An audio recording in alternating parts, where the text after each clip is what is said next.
तो देखिए आपने तस्वीर कितनी बर्बरता पूर्वक और निर्दयता से एक दलित समाज के युवक को मारा और पीटा गया और अंततः उसकी मौके पर मौत हो गई।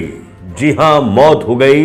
ये तस्वीर मध्य प्रदेश के शिवपुरी जिले के सुभाषपुरा थाना क्षेत्र के इंदरगढ़ गांव की है और ये जो मृतक युवक है जिसको पीटा जा रहा है और वह चीख रहा है, दर्द से कहा रहा है, ये युवक, इसका नाम है नारद जाटव।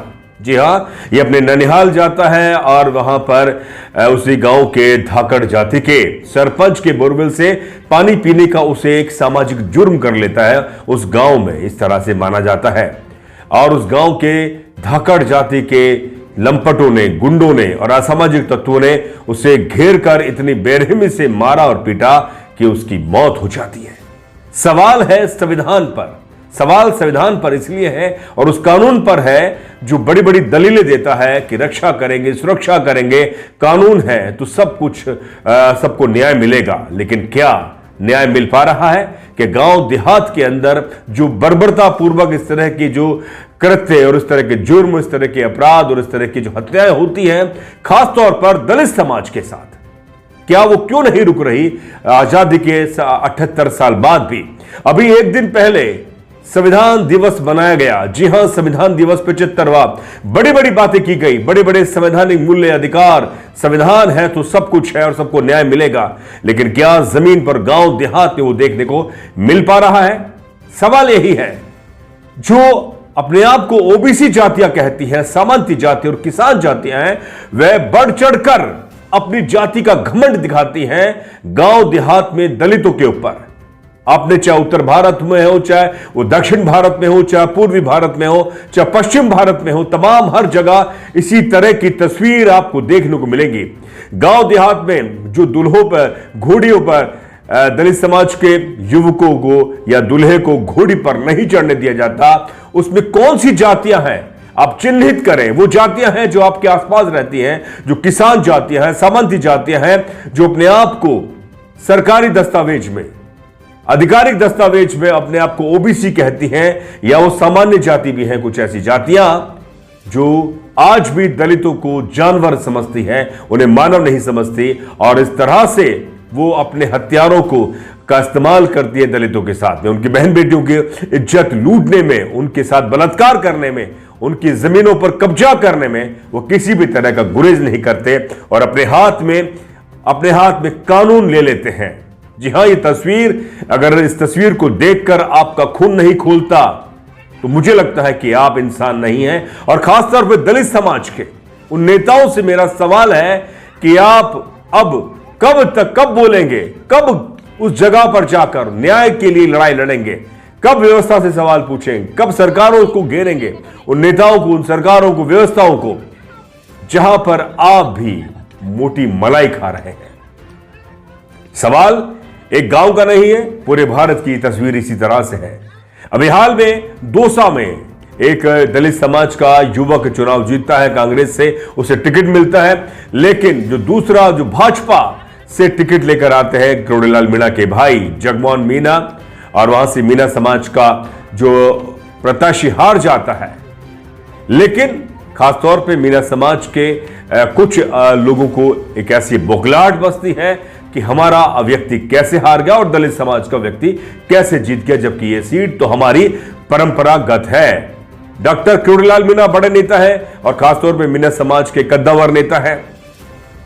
उन्होंने वोट भिक्षा के तौर पर मांगा, लेकिन वहां की जनता ने उसे नकार दिया और यही नकारने के बाद में उनको एक बौखलाहट लगी और उनके जो समर्थक हैं वो अब ट्विटर पर, सोशल मीडिया पर और सीधे ही अपनी जो हरकतें हैं और अपनी गाली गलौज दिखा रहे हैं, और खासतौर पे दलित समाज के साथ में, जिन्होंने हर बार आपको जिताया है, हर बार आपको सामान्य सीट पर जिताया और आपको दिया ही है।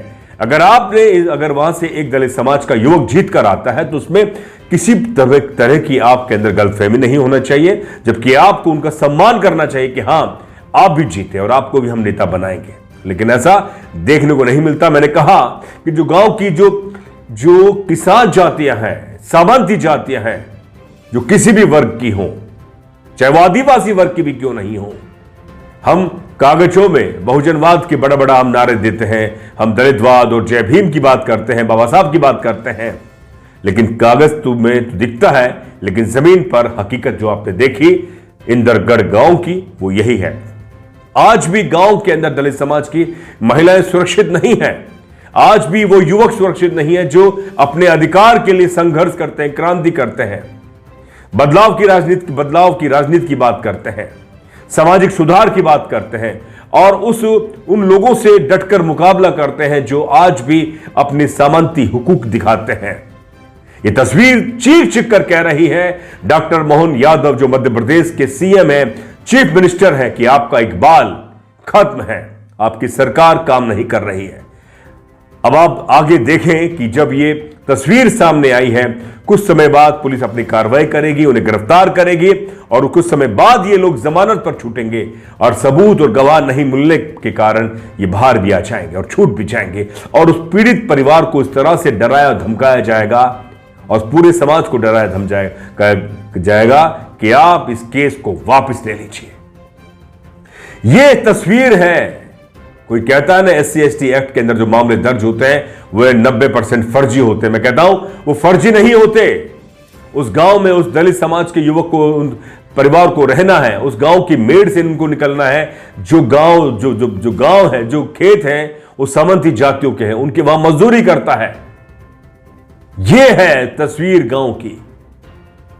वह समझौता इसलिए करता है क्योंकि उसे उस गांव में रहना है, उस गांव में उसे अपना काम करना है, अपने बच्चों की सुरक्षा करनी है, अपने बहन बेटियों की शादी ब्याह करनी है। यह बड़ा सवाल है। और पुलिस कहती है, या पुलिस के साथ साथ या जो अपने आप को जो जाति का घमंड दिखाते हैं कि SC/ST एक्ट के तहत जो मामले दर्ज होते हैं वो फर्जी होते हैं। मैं कहता हूं फर्जी नहीं होते। पुलिस की जो पैरवी है, पुलिस की जो कार्रवाई है, जो न्यायालयों की जो कार्रवाई है, वह दलित समाज के पक्ष में नहीं होती। उनके लिए वो सुरक्षात्मक स्थिति नहीं देते, उनको सुरक्षा नहीं देते और पीड़ित परिवार जो वह न्यायालय और थानों की दर दर ठोकरें खाकर अंतोगत्वा वो अपने केस को वापस लेने में मजबूर हो जाता है। ये तस्वीर जो चीख कर कह रही है पूरे भारत के गांव देहात की। बाबा साहब ने कहा था कि गांव देहात जो गटर है, गटर है।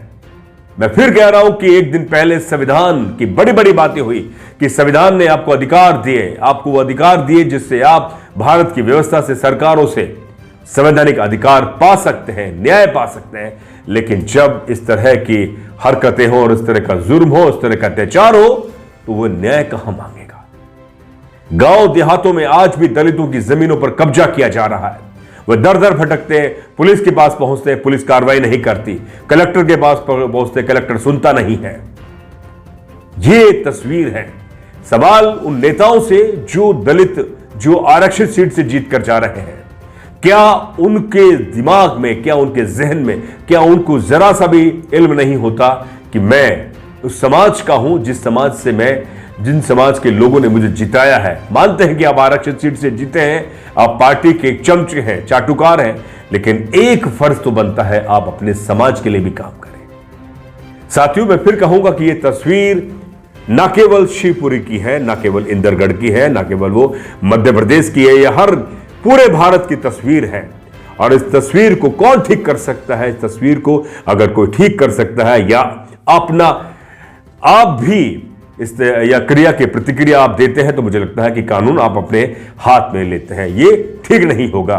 सवाल यही है कि वो तो अपने हाथ में कानून लेते हैं, लेकिन आप अगर हाथ में कानून लेते हैं तो लोग आपसे कहेंगे कि आपने अपने हाथ में कानून क्यों लिया।